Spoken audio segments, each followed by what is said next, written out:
Sobat Rupiah, Podcast Bank Indonesia kembali lagi nih bersama saya, Alexandra Gedadina Mareta. Sobat Rupiah, baru-baru ini Bank Indonesia menerbitkan 2 instrumen moneter, yaitu Sekuritas Falas Bank Indonesia atau SVBI dan juga SUFBI atau Sukuk Falas Bank Indonesia yang sudah dilelang sejak November 2023 lalu. Nah, penasaran dong sebenarnya apa sih latar belakang penerbitan kedua instrumen ini dan bagaimana kedua instrumen ini dapat memberikan makna bagi perekonomian Indonesia?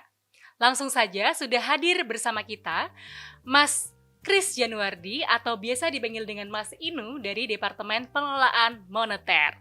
Selamat datang Mas Inu. Halo Mbak Eta, halo Sobat Rupiah. Apa kabarnya nih Mas hari ini?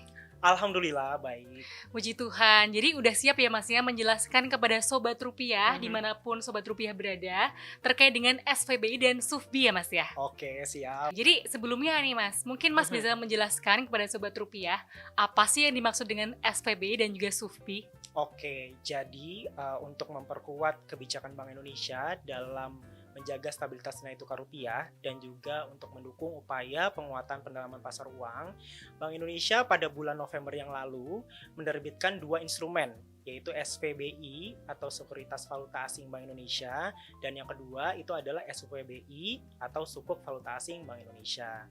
Nah, SVBI ini adalah surat berharga dalam valuta asing yang diterbitkan Bank Indonesia sebagai pengakuan utang berjangka waktu pendek yang diterbitkan oleh Bank Indonesia dengan menggunakan underlying berupa surat berharga dalam valuta asing yang dimiliki oleh Bank Indonesia.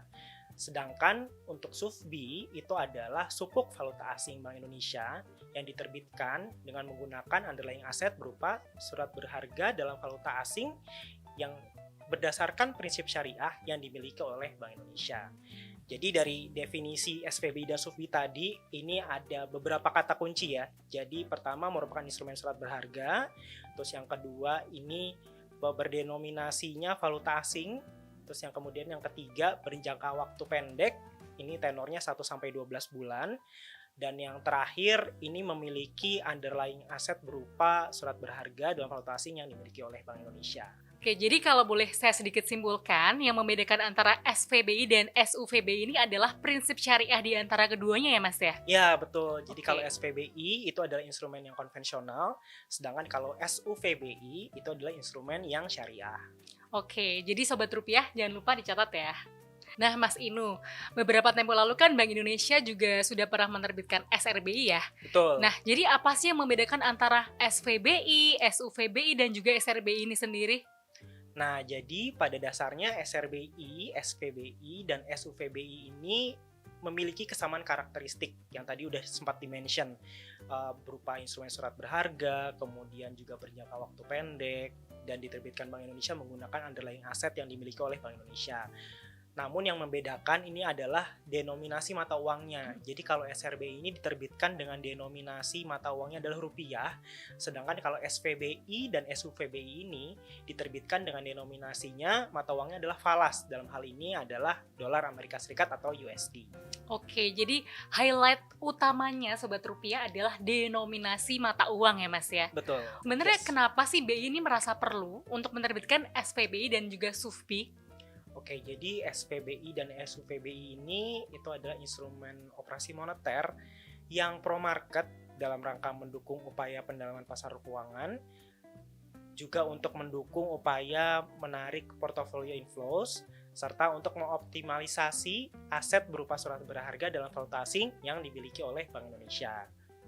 Mas Inu, mungkin Sobat Rupiah di sini banyak yang belum familiar dengan istilah yang pro market. Oke. Nah Mas Inu boleh dong jelasin lebih lanjut apa sih yang dimaksud dengan istilah yang pro market itu sendiri? Jadi dengan hadirnya SVBI dan SUVBI ini itu bisa menambah instrumen yang ada di pasar keuangan domestik.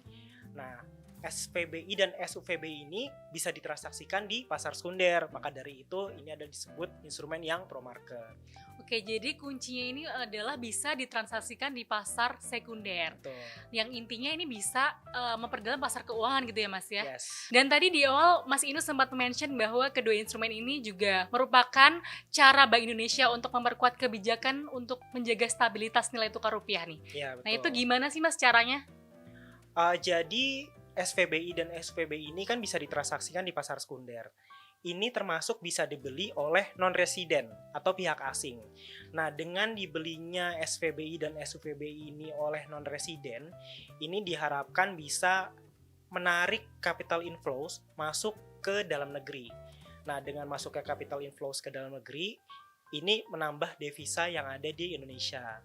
Dengan bertambahnya pasokan falas yang ada di Indonesia, ini diharapkan dapat mendukung upaya penguatan nilai tukar rupiah. Wah, menarik banget ya Masnya. Jadi kedua instrumen ini sebenarnya sangat signifikan ya untuk mendukung perekonomian Indonesia. Mas, jadi gimana sih caranya kalau kita mau beli SUFBI dan SVBI ini? Jadi SVBI dan SUFBI ini bisa dibeli baik di pasar perdana maupun di pasar sekunder. Karena SVBI dan SUFBI adalah instrumen operasi moneter, maka yang dapat berpartisipasi dalam lelang penerbitan di pasar perdananya itu adalah bank umum konvensional yang sudah menjadi peserta operasi moneter. Ini untuk lelang penerbitan SVBI, dan untuk yang lelang penerbitan SUFBI ini diikutinya oleh bank umum syariah ataupun unit usaha syariah yang sudah menjadi peserta operasi moneter syariah Bank Indonesia. Nah, sedangkan di luar itu residen, non-residen, non-bank, individual itu dapat membelinya di pasar sekunder dari bank-bank yang sudah membeli SVBI maupun SUFBI di pasar perdana tadi. Oke, jadi dua cara yang bisa kita lakukan adalah melalui pasar perdana dan juga pasar sekunder ya Mas ya? Betul sekali. Oke, nah selanjutnya nih Mas, gimana sih cara Bank Indonesia bisa mengukur keberhasilan dari kedua instrumen yang baru saja diterbitkan ini? Ini kembali lagi ke tugas utama Bank Indonesia, Mbak Eta, Sobat Rupiah. Ada 3 pilar utama bidang tugas Bank Indonesia, yaitu yang pertama, menetapkan dan melaksanakan kebijakan moneter. Yang kedua, mengatur dan menjaga kelancaran sistem pembayaran. Dan yang ketiga, stabilitas sistem keuangan. Nah, SVBI dan SUVBI ini sebagai instrumen operasi moneter yang diterbitkan oleh Bank Indonesia, ini merupakan wujud pelaksanaan dari pilar yang pertama, menetapkan dan melaksanakan kebijakan moneter. Sehingga kalau mau melihat keberhasilan instrumen ini, seharusnya tercermin dari dukungannya terhadap pencapaian tujuan Bank Indonesia, yaitu mencapai stabilitas nilai rupiah. Tapi tentunya keberhasilan ini tidak bisa diukur secara sendiri-sendiri, SVBI, SUFBI. Ini harus dilihat secara keseluruhan strategi pelaksanaan operasi moneter yang menyinergikan berbagai instrumen operasi moneter yang dimiliki oleh Bank Indonesia, SPBI, SUFBI, SRBI, maupun instrumen-instrumen lainnya yang dimiliki Bank Indonesia. Jadi Sobat Rupiah, seperti yang sudah dijelaskan oleh Mas Inu tadi, bahwa kestabilan nilai rupiah ini tidak hanya dapat diukur dari penerbitan satu atau dua instrumen saja, melainkan dari keseluruhan kebijakan dari Bank Indonesia ya Mas ya? Tepat sekali, Mbak. Mas Inu, terima kasih banyak ya atas penjelasan yang sangat insightful dan juga komprehensif. Sama-sama, Mbak Eta. Nah, untuk terus mengetahui informasi terkini lainnya seputar perekonomian maupun kebijakan Bank Indonesia, Sobat Rupiah jangan lupa ya untuk terus mengikuti semua kanal media sosial Bank Indonesia. Sampai jumpa!